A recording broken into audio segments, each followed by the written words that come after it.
broadcasting live from an undisclosed location in the universe. Welcome to Iggy Garcia Live, the show where metaphysics, holistic living, motivation, and inspiration come together to empower your mind, body, and soul. We will dive deep into the realms of metaphysical wisdom, exploring the fascinating connections between mind and matter. Get ready to ignite your inner spark and embrace a journey of self-discovery. So, sit back, everybody. Relax, and enjoy the ride. Stop in today and share some thoughts with you. Iggy Garcia Live, episode 197. Those of you who are streaming on TikTok will watch it here, and those of you who are on Facebook will watch it from Facebook. But like we always do, before we start a show, we always set the intentions, bring the ancestors, that they guide us in this journey as we talk and as we work together, and to find the pieces and parts of ourselves that are going through different things. So I'm gonna light a candle.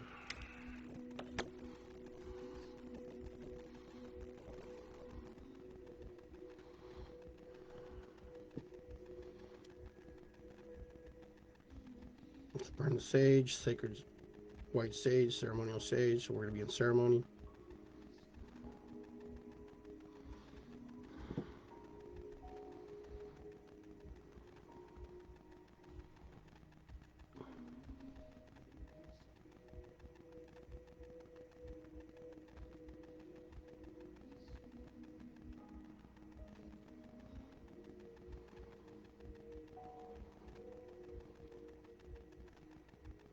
Propping the wax up a little bit here in the bowl, so it can make a nice little, so the candle will stand.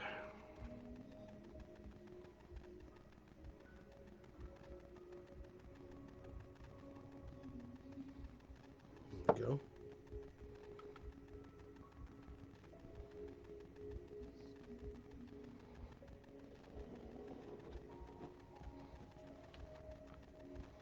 And the sage, just to clear the area, clear the space.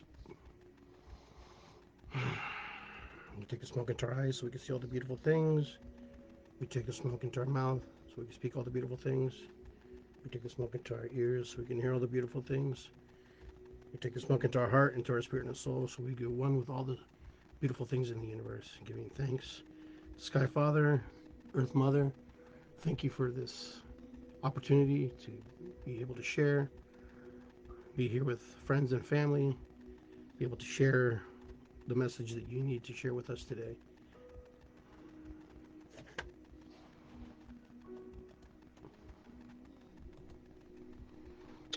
With that, Irisikwi, Patakuyasin.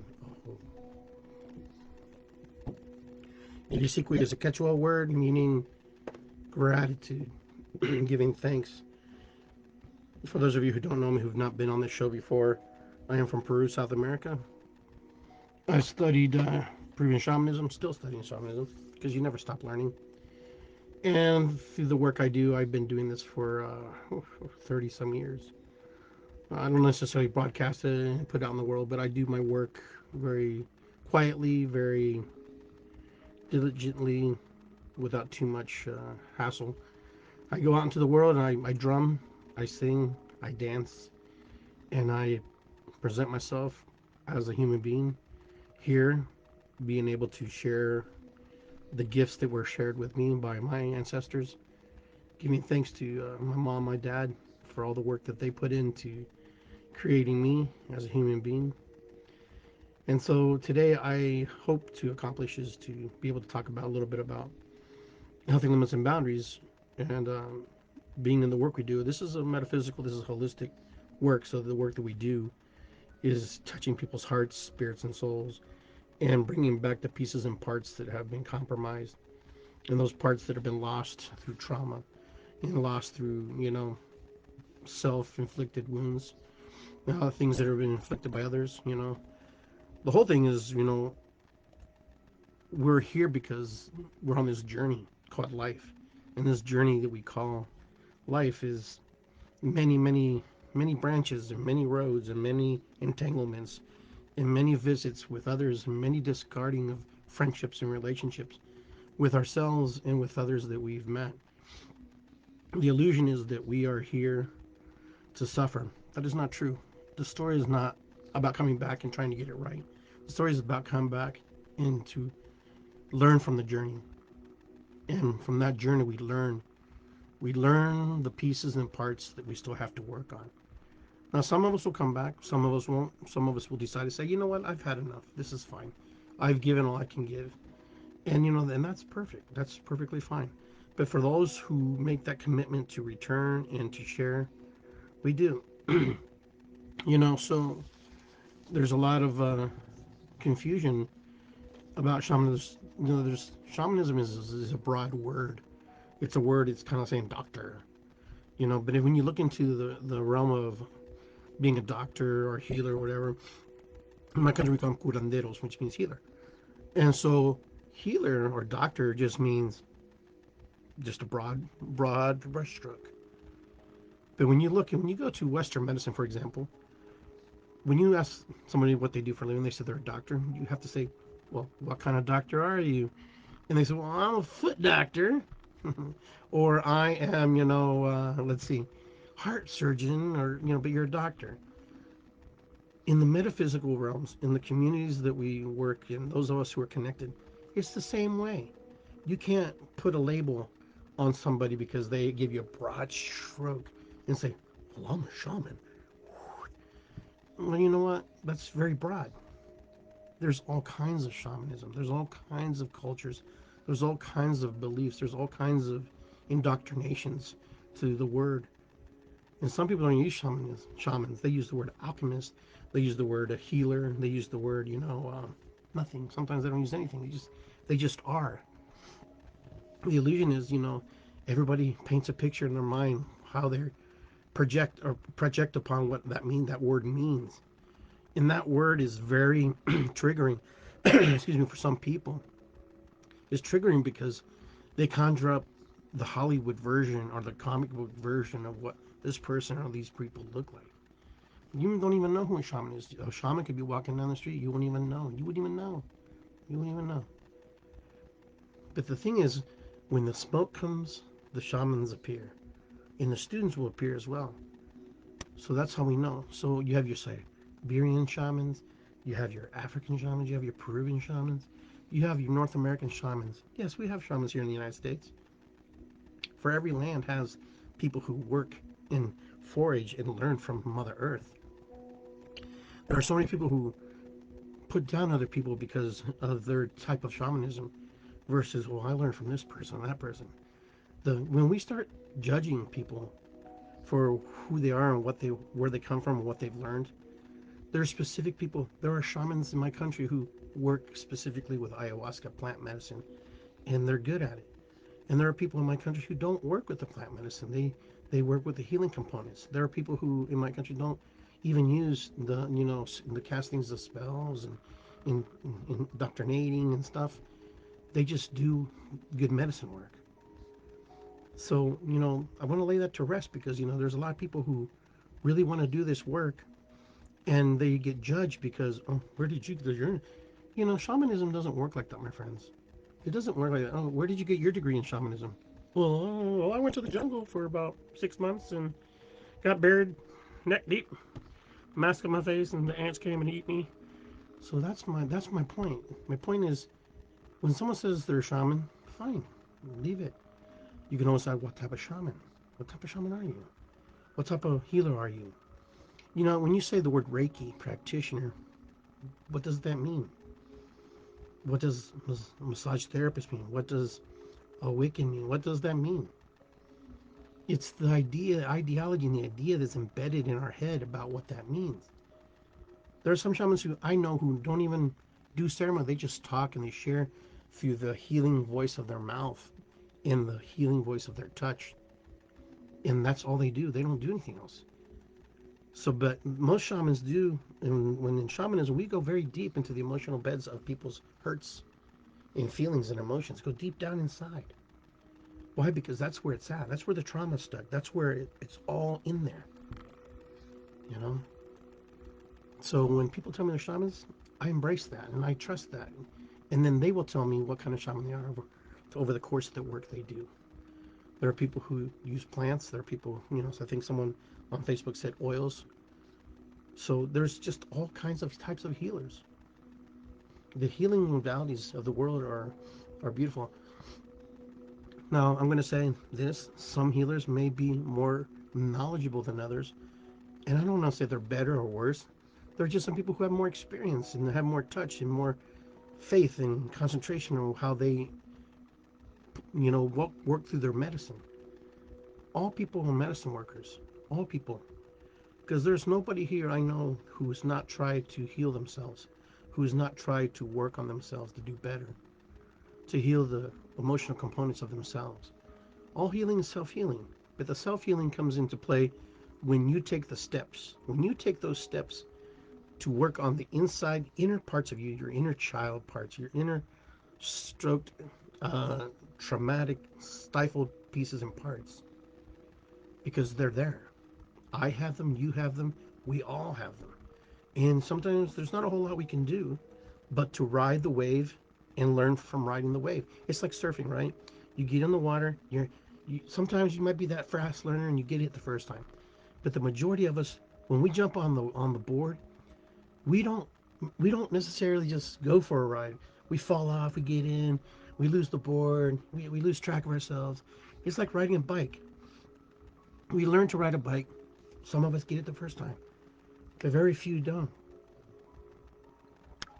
Many of us, we struggle. We struggle, you know? And it's just like we have people who learn differently.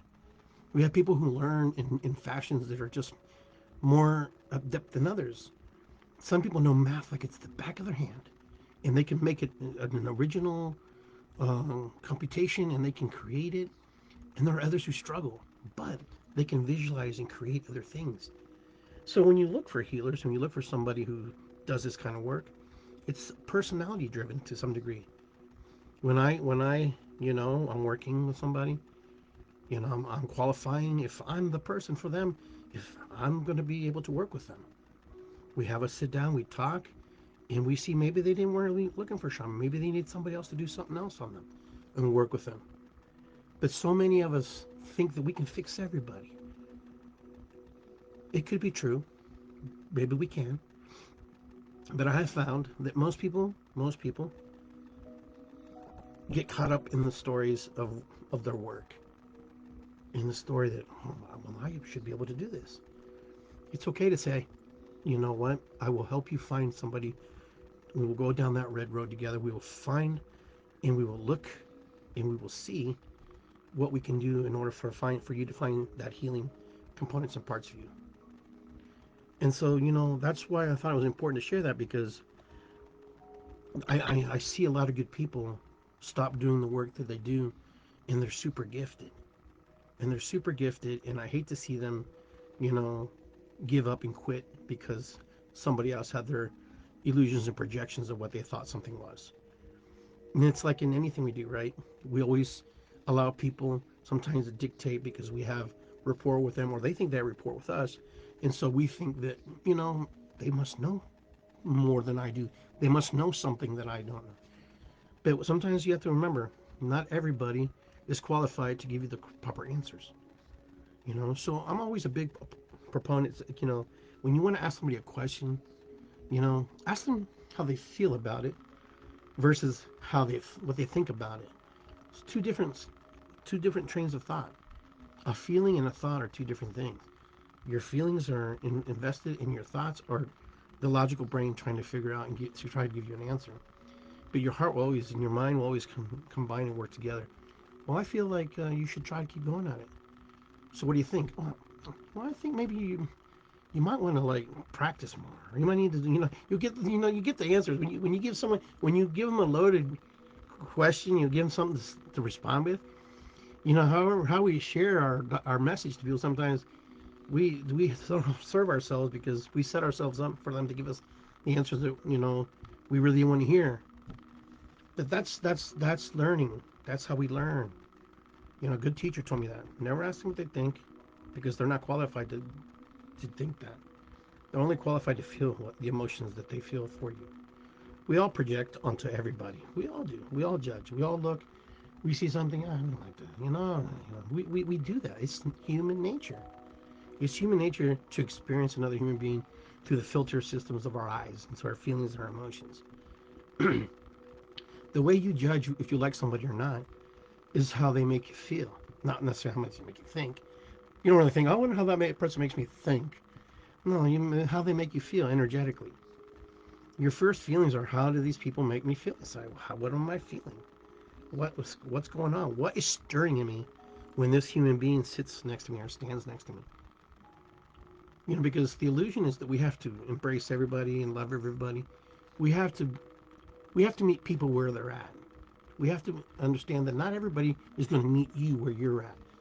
People are not always going to come into that space, into that energy where you're at. Because number one, they don't know where you're at. Number two, you may be projecting a false, image of yourself because you want to be presented, you want to be accepted. So you'll always try to be defensive or careful or cautious.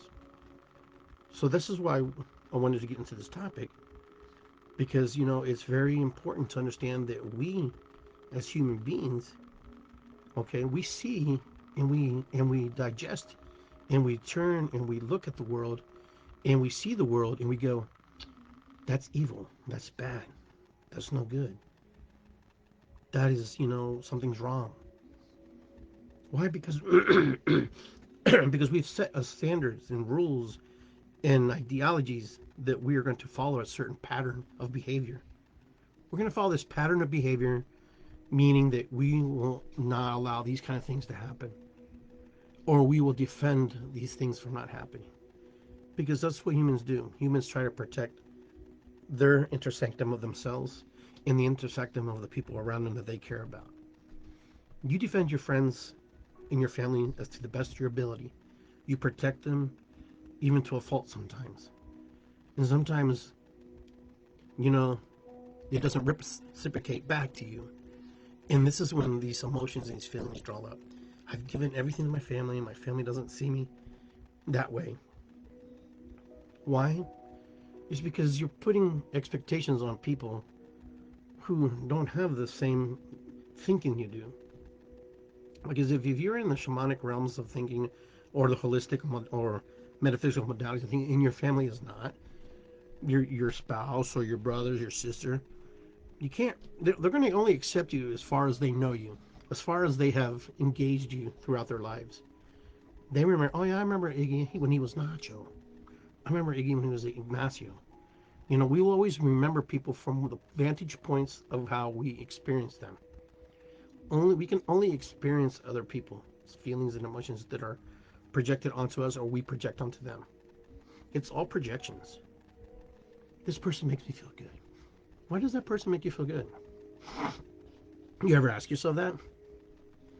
Well, I don't know. They're smiling. They smile. And they seem happy. And then what happens? From that projection, you feel that, and you project an outward picture too of smiling and feeling good. And you both meet, and you go, you're pretty cool. But then you meet somebody who's like, and you're like, what is up their butt? What the heck's their problem? Maybe there's no problem. Maybe they're just afraid. Maybe they're just afraid to express themselves in ways that are healthy. Or maybe they're just afraid to express themselves because they have, and then they've been ridiculed or put down and destroyed. The human mind is so powerful. We can create stories and illusions about people and things. I want to say hi to everybody who's saying hi, thank you. We can create these stories about what we think we are and how we think we're engaging, and it can become very real. It can become very real. The world of our mind, it can become super real, and when you think about it, there's 7.5 billion people on this planet, almost 8 billion, pretty close to 8 billion. That's 8 billion thoughts. Take a minute to think about that. You have, we're just going to go with 8 billion. There's 8 billion human beings, and there's more than that who weren't born. But you have 8 billion thoughts and 8 billion ideologies and beliefs in fractions and moments and things that happen constantly, every single nanosecond. Every thought, there's a thought projecting into the world, into the universe. We're all creating. You're not the only one creating. The illusion is I'm creating. Oh yeah, I'm creating this great world that I live in this house, this cave that I've created for myself with people who I care about, who I've met along the way. But you know, when you think about it, we're a small fraction of a big pie, a drop in the ocean. You know, just a drop. It ripples out and spreads out and keeps spreading out and spreading out until it spreads back in. So we are pieces and parts of the whole. So, like they say, we're a creator experiencing the world in pieces and parts, in splinters, and little pieces, and little little parts of us. So I saw this picture today. It was a dandelion, and it said the sun. I was like, pretty cool. And then it turns into a little fuzzy ball, you know, and it said the moon.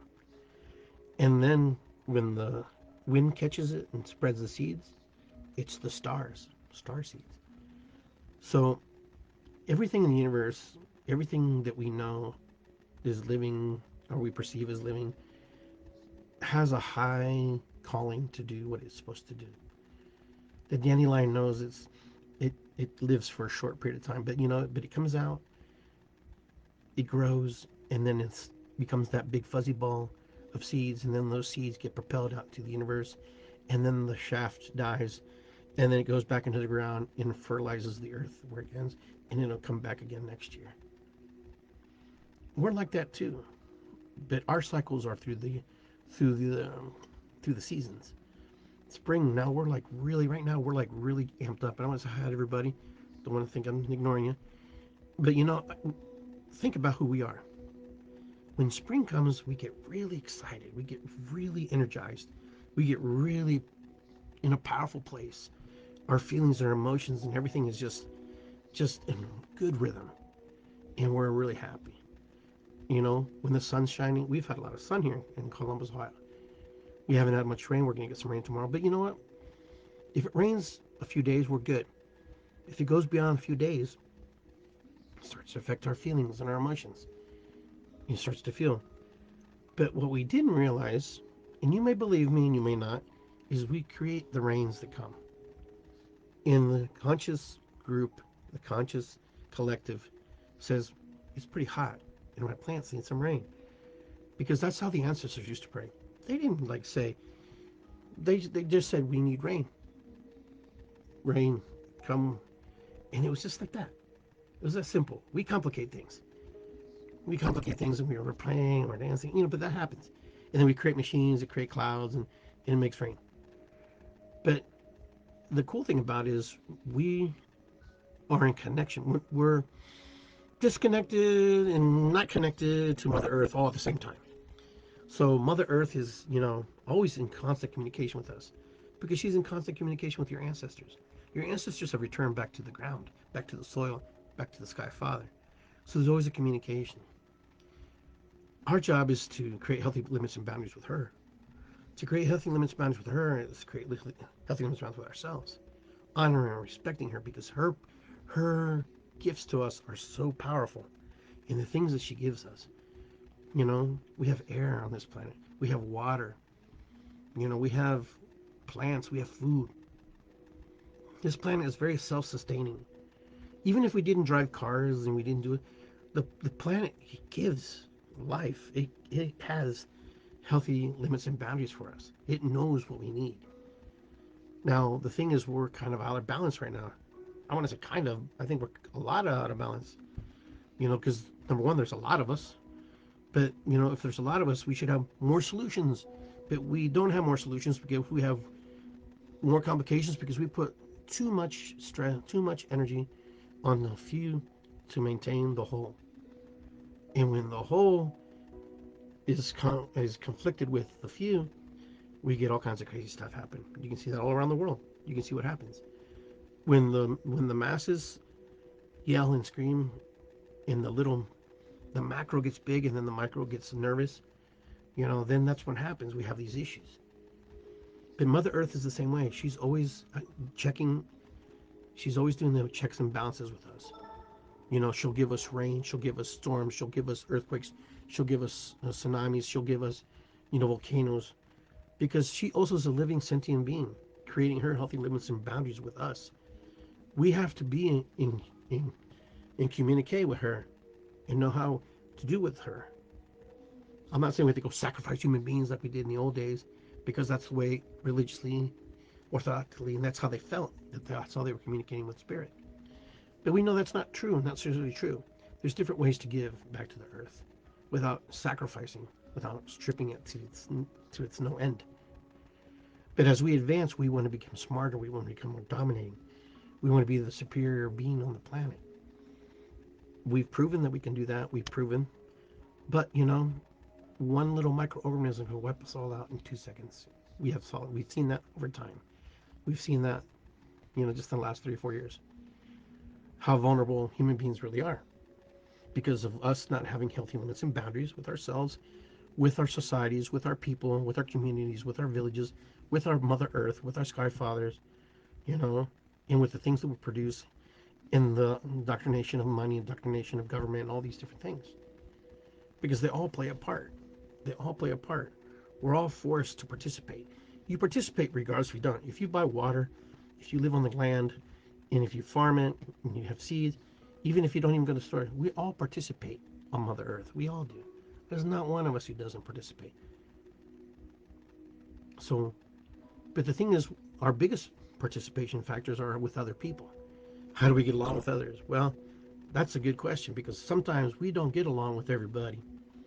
Why? Because of indoctrination, because of religion, because of culture, just because we are just stubborn human beings. Because it's better to not get along. It's better to prove a point. It's better to believe in a higher source that says we must destroy everything. But I think about that sometimes. I'm going, why would a God, Supreme Being, or God say that? Because in my mind, I'm thinking, because no Supreme Being would ever say that. Because, if the Supreme Being is supreme, it doesn't fear us. It shouldn't fear us. It shouldn't be afraid of us. So it creates healthy limits and boundaries. It gives us our own opportunities to work through our own issues and problems. But, it's easier for us to indoctrinate ourselves into these cultural rifts and cultural boxes in order for us to be dysfunctional. Dysfunctionality, just for some reason, humanity loves dysfunctionality. Now, am I right? Am I wrong? I don't know. I'm not here to prove point. I'm just here to share my thoughts. You know, it's just the mind of Iggy rolling around thinking about how he sees the world. You may see it completely different. You may not agree with me, and that's okay, and that's fine. That's perfectly fine, because we don't need more Iggy's. One's enough, I think. And we have to enjoy that. But healthy limits and boundaries. So how do we tell somebody else that we're not jiving, we're not getting along well?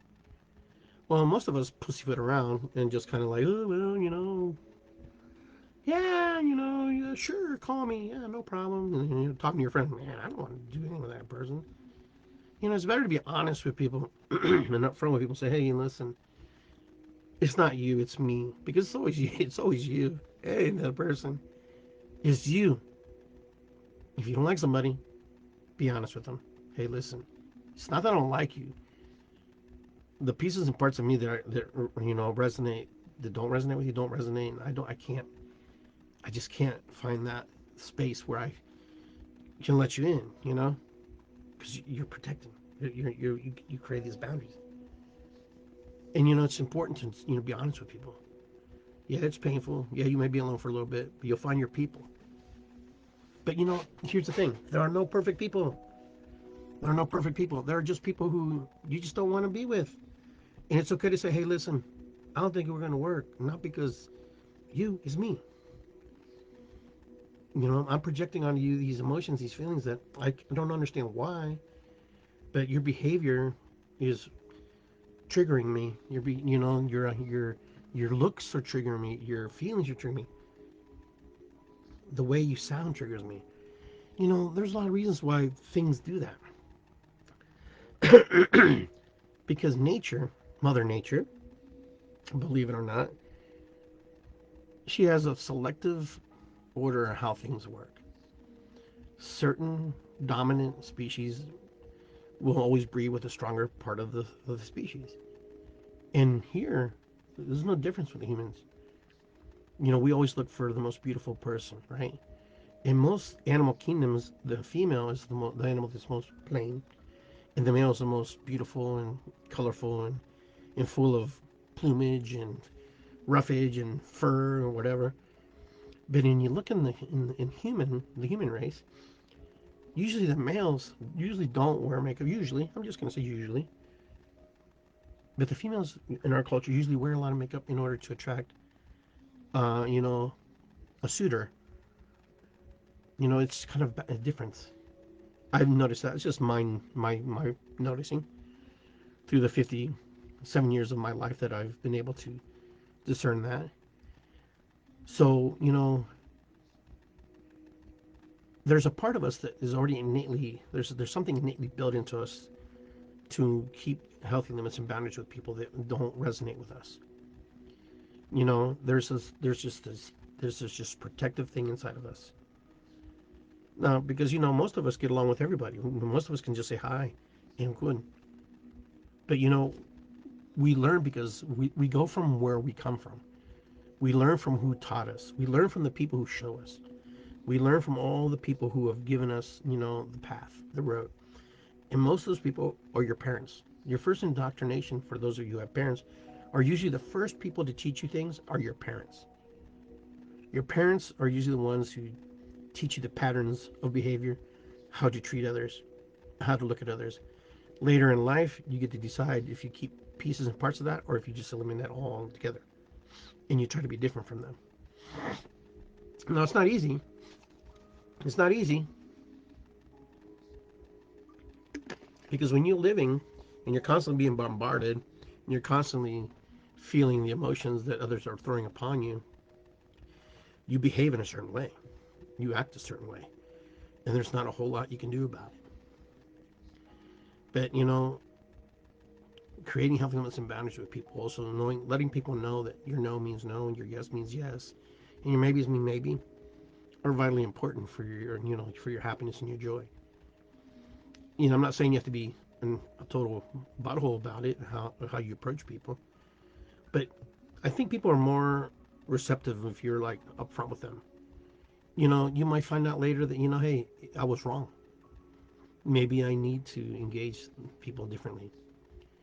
But we don't know that. We don't learn these things till later. We don't get a foothold of that until much later. Now, I know as a kid, I was terrible. I was a terrible little kid. Most people like to hang out with me because I was a terrible little kid. Not because I was fun, loving, going, but I was just into things. Always finding things to do. Finding things to like, you know, venture into places and let's see if we live or die. Trust me. When I tell these stories, it's a true story. These are stories. I really pushed the gamut as a child, because I had faith that nothing was going to happen to me. And sometimes it played out, sometimes it didn't. But anyways, but I know that there have been situations in my life where I've had people who have crossed the line with me, and and I'm one of those people who kind of give people chances, and I say, hey, you know what, I just see maybe they'll change, and they just keep doing it and doing it. That's on me, right?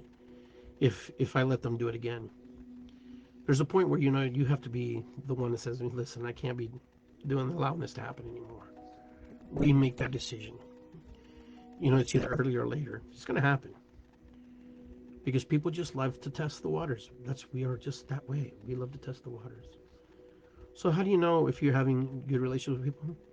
Well, when you have a friend and you call them and they don't call you back right away, it should be okay. You shouldn't worry. If they call you a day later, it's fine.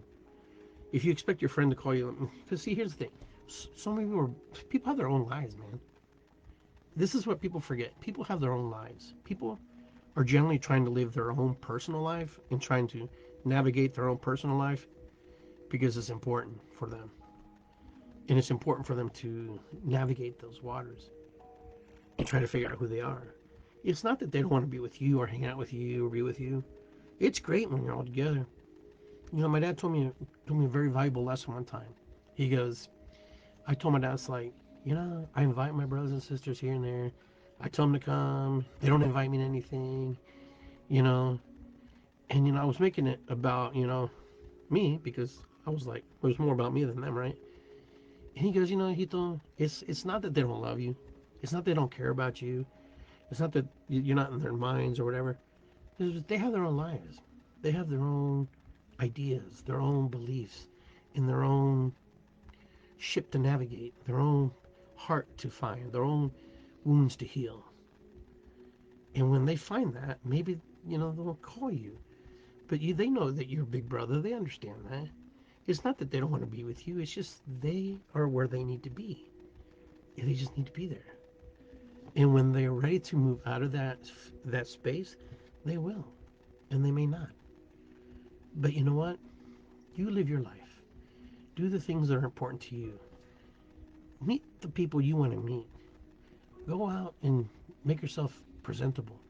Make sure that when you step out with that compassion and that love and that vigor. That that people will want to be around. You know, most of us don't go out in the world and go, "Hey, I'm mad," or well, maybe there's one or two. I try to embrace the world how it embraces me. But if I want to embrace the world, and if I want the world to give me back what I'm looking for, then I have to be that also. I have to be love too. I have to be joy. I have to be happy. I have to be in that space. Because if I go out in the sadness, I'll find the sadness. I'll find the people who are sad. I'll find the people who are angry. I'll find that person who resonates with me and wants to be destructive. I'll find all those people. They will find me. Like energies attract, because that's how it is. Those like energies will find each other.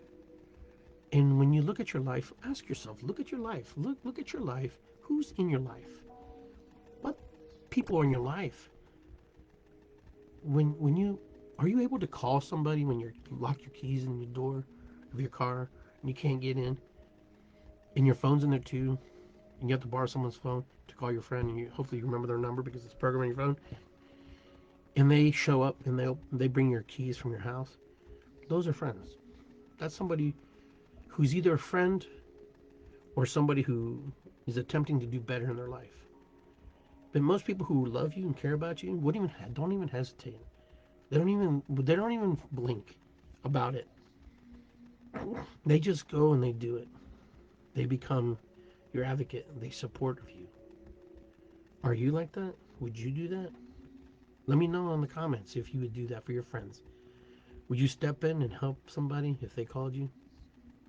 There's so many people who right now are hurting.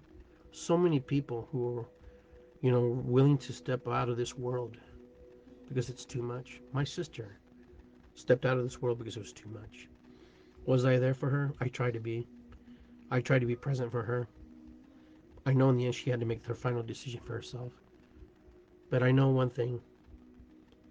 I wish I knew more what I could have done, but it's the what if syndrome. It's the what if story.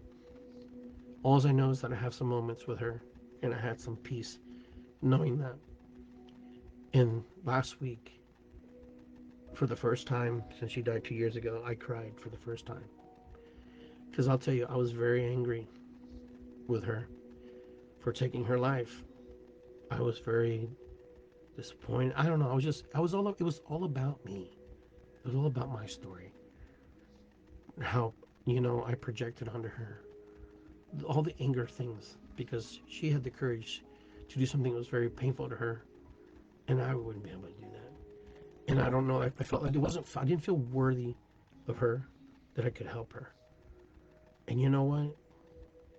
And when I came to that point, it took that long time to understand and tell her I love her and I care about her, and then I miss her.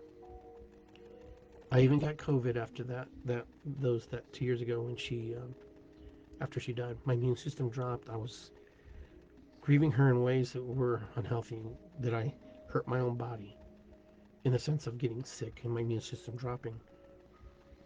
And then the following year of her death, it's just her son kills himself. You talk about just not understanding. It was really sad because before that, my mom died, then my dad died, I lost significant people in my life, people who were anchors, especially my parents. And I have to create new anchors. I have to create new relationships, new people who fill those voids in a good, positive way, of course. And so, those healthy limits and boundaries that I created about my family and how to keep them over there versus in here, it didn't always help me. So your boundaries have to be flexible, and your limits have to be able to move to, be able to adjust, because people do change, people do become different, people do open up, and that's a big important thing. But anyways, there's just a lot going on right now in the world. There's a lot happening right now. There's a lot happening that we as human beings struggle to understand because we don't have any we don't have any reference point to it. We don't have anything to say, hey, you know. And when I mean reference point, I'm talking about physical pieces and parts of us that understand. Because everything seems TV like, everything seems movie like. We watch TV, we watch the movies, and it feels like that. It doesn't feel sustainably real. And so sometimes our illusions of what we see and what we create, you know, are different. And here's the thing, even though you see injustice and you see things that maybe you think are not good, there will be another person who sees it differently. Because that is just the way we are. Is it right? Is it wrong? That would be me judging. If you see the world as difficult and, destructive, then you're going to find that. It's there, regardless if you're looking for it or not. But it just amplifies more and it draws you in. And, if you see the beauty in the world, it draws you in too.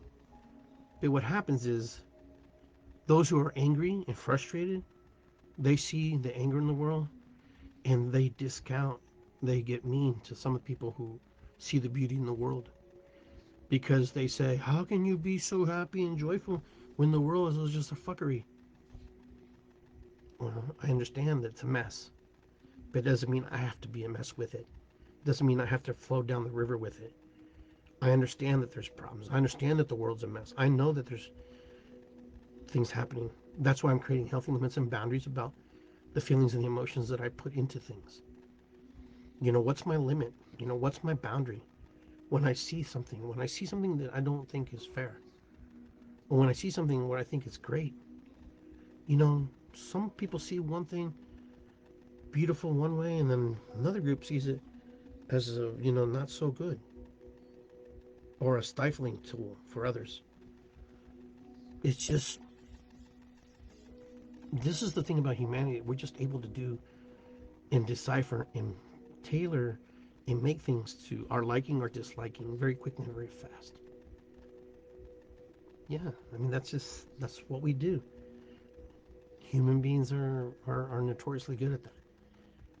We're notoriously good at creating our own worlds, and then hope that other people see our world. Do you see my world? Do you see what I've created? This magical oasis of beauty and love. Sure, I see it, but I don't feel it. There's a difference. That's that thinking part, remember? Sure, I can see that you created this beautiful menagerie of collective people, and they're all working together to do things. But it doesn't mean that I have to be part of it. It doesn't mean that I'm going to be part of it, or it means I'm going to be part of it. I want to be part of it. The biggest problem for a lot of people is when they align themselves with things, they feel like they're giving up a part of themselves. Some people are wholeheartedly ready to do that and like, okay, I'm in, I'll do whatever it takes. But there's another group of people like, if I'm in there, I don't want to give up the pieces and parts of myself in order for this to be successful or to do whatever it needs to do. Because we have defense mechanisms inside of our feeling, our emotions, our body. Our stomach is a part of the heart and the brain. All those three are connected. The heart, stomach, and brain, all connected.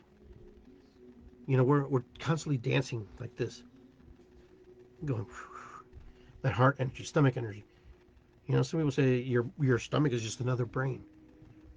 It just does different things. In our brain, we only use so much percentage of our brain that if we used the whole capacity of our brain, we would be completely different. We would probably not have the feelings and emotions, or we may have gigantic feelings and emotions. I don't know. No one's been there that I'm aware of. I have a class. I taught a class one time about plant medicines, and I was talking to somebody. I was telling them. I said, "Listen, why do you take plant medicine? Because there's boundaries with that. There's limits with that." And they go, "Oh, well, I wanna be able to channel, blah blah blah." And I said, there have been great monks, there have been great shamans who never use plant medicine and have been able to obtain that which you're trying to obtain. It takes longer. It's a little bit faster. When you get there, it's faster, but it takes a while. It takes a moment. I said, because when you take plant medicine, you're hitching a ride on the plant's essence, that plant. Because what happens is, here's what happens. You're in their world when you take plant medicine. In your brain, in the capacity of your body, in whatever you are, has a hard time keeping up. Like when you're on acid, or if you're on mushrooms or ayahuasca, there's a lot happening. There's a lot going on. Who says trees can't move? Who says plants can't move? Who says mushrooms can't move? They move in a completely different, unorthodox way that you couldn't even move or travel. And when they allow you to come inside and you get to see their world and be part of the world, and it opens up your mind to see what they see and how you possibly could live. Could you imagine living like that every single day? Through the mycelium networks of the world, through the root systems of the planet, through the journeys of this is how the plants live. This is how they live. This is how they move. Tree may not move physically, but the tree can move from one part of the world to the other part of the world by a sheer thought of energy. A sheer thought, trees can give off certain types of pheromones to keep bugs away, to change environments. The rainforest itself that's why they call it rainforest, because it can create its own ecosystem. Corn in the Iowa fields, when it grows, it creates its own ecosystem. It can create rain. Look it up. You want to fact check me? Go ahead. Because that's how plants are. All plants are plant medicine. Anything that you put in your mouth is healing you or working with you, right, to make you feel better. You have a salad, you eat a piece of meat, it has plant medicine because that animal ate the plant. That's how far down into the breakdown of the composite goes. It's all of it's alive. This sage I burned earlier is plant medicine. It's one of the first, you know, is one of the first ceremonial sacraments in indigenous cultures. They use tobacco is one of the first. But this is the thing. It's all medicine. When you go outside your garden, there's all kinds of stuff that can heal you, can heal me. But we've forgotten. We've forgotten. We've forgotten how to do that. Some of us, the majority of us. There are handfuls of our brothers and sisters who are very good at it and know how to do it. And it's pretty exciting to learn from them. The cool thing about being in this work is you never stop learning. Never. You never reach an obtainable point. There are no certificates on my wall, and I give no certificates to my students. They draw a picture and I sign it, and that's their certificate. Why? Because it's not about certificate mills.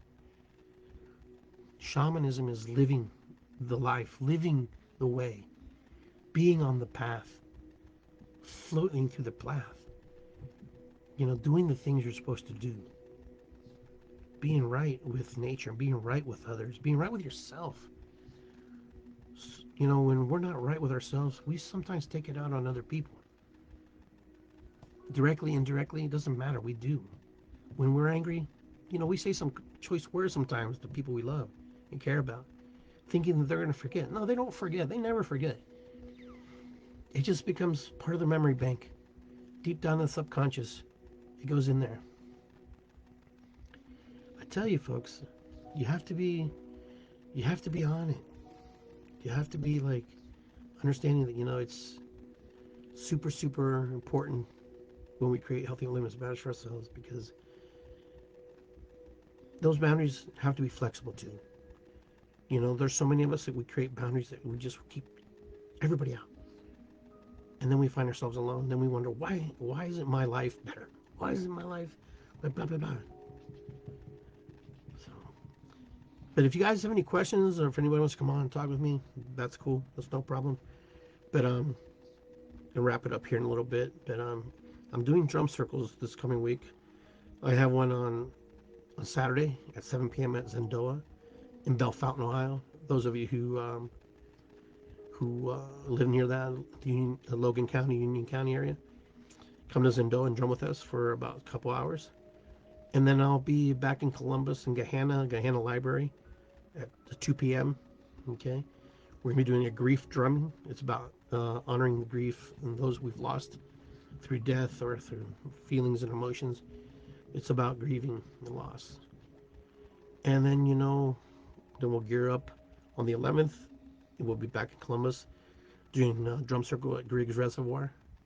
So those of you who want to drum with us, come again.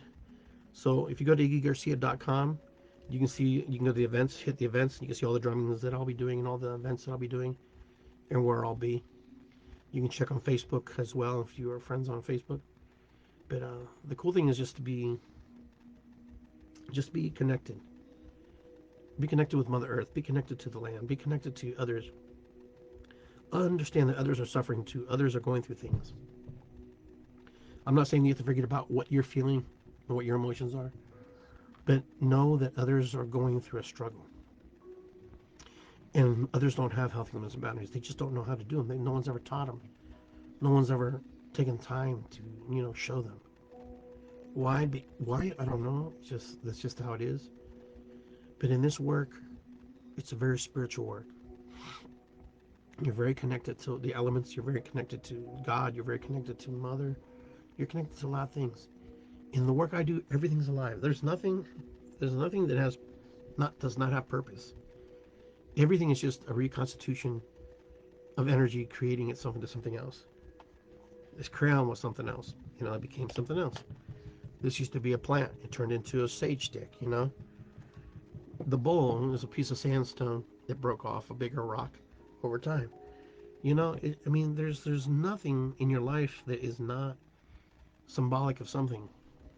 The story of the three-legged pig, you never give up, You may have 3 legs, not 4, but you keep going forward. It's a piece of clay, but it's a reminder. It's a story. It tells the story about the little pig, right? It just, I could pull everything off my desk and show you that, even like this plastic, petroleum, right? Recycled, 100% recycled plastic is reconstituted and recreated. We're the same way. One day we will die, and we will return to the earth, and we'll be reconstituted and re-invited to be human again, energy, or part of the world. But regardless, we never die. Energetically, we never die. This physical shell may change. We're like the cicada. We're like the cicada.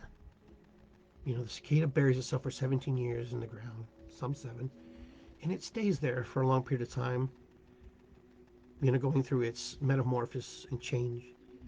And then eventually it comes out with its stuff and it's ready to molt and change. And it's still carrying that old body, right? And then it launches itself to a tree, and then all of a sudden it begins to release and crack and break. And then little by little, it starts to push out. The cicada starts to leave, it's moving out of the confines of its old shell, its old energy attached to the tree. And the cicada moves out, spreads its wings, lets it dry, and then eventually it takes flight and then it screams and calls for a mate. It breathes and then it dies and then goes back in. But the shell tells a story attached to that tree. It's on that tree. The cicada carcass, the shell, the skin, the old body, almost like a crab, right? And when you go and you look at it, it's kind of cool. And you're looking at it and you're going, wow. There was so much energy that cicada was creating that body couldn't hold it anymore. But it leaves a residue and it leaves a message. And it says, I once was this, and now I am this, and I have changed, and I have metamorphosed into something much more beautiful and powerful. A bigger version of myself. This part eventually is eaten by other creatures or falls back to the ground by the tree, and it fertilizes the tree and it gives it life again. So the pieces and parts, the hurts and the things that it was leaving behind, goes back to the ground, embeds itself into the ground, into the soil, decomposes and breaks down, and gives nourishment, and is sucked up by the roots, the mycelium, the mushrooms, the bugs, everything that can possibly and eat it and use it, and it's used. And then the cicada burrows itself down once more to repeat the process, where it lays its eggs or however it does.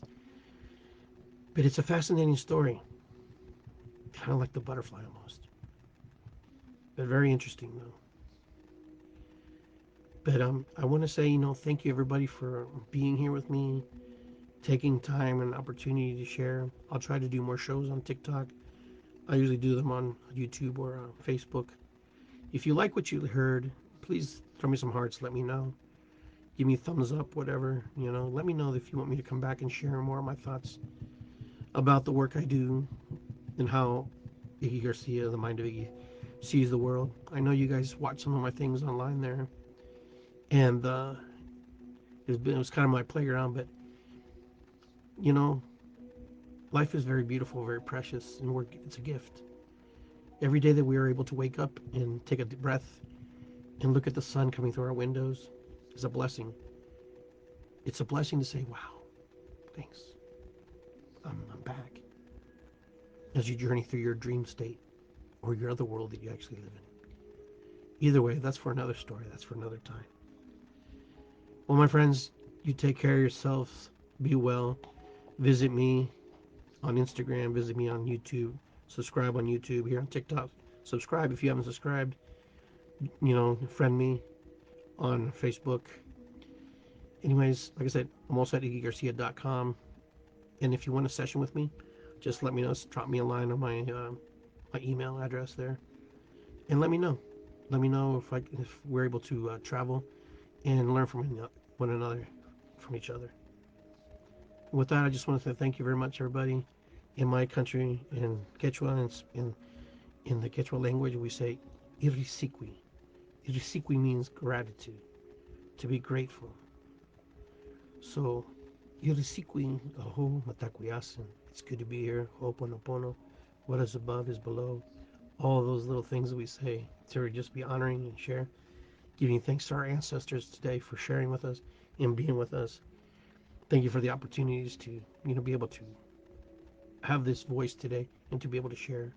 I'm grateful and thankful. And I'm thankful for all the pieces and parts and all the people who walked in and out of my life today and shared their stories with me today. Because it made it beautiful. It made it amazing. It's always fun to meet new people. It's always fun to listen to the stories that people have to share about themselves and how they perceive you and how you perceive them. Because this is what we do. We're storytellers. Human beings are storytellers. We love to share. We love to share stories. We like to share about ourselves, or about our grandkids, about our children, about our significant other, about people who are important to us, people who love us. So be well, take care, and I will see you guys next time. And hopefully you can come to one of my drum circles this weekend. If not, it's okay. I will see you next time. Be well, friends, and see you soon. And like I always say, it's good to be here. That's what we say in the drum circles. Never forget, it's good to be here.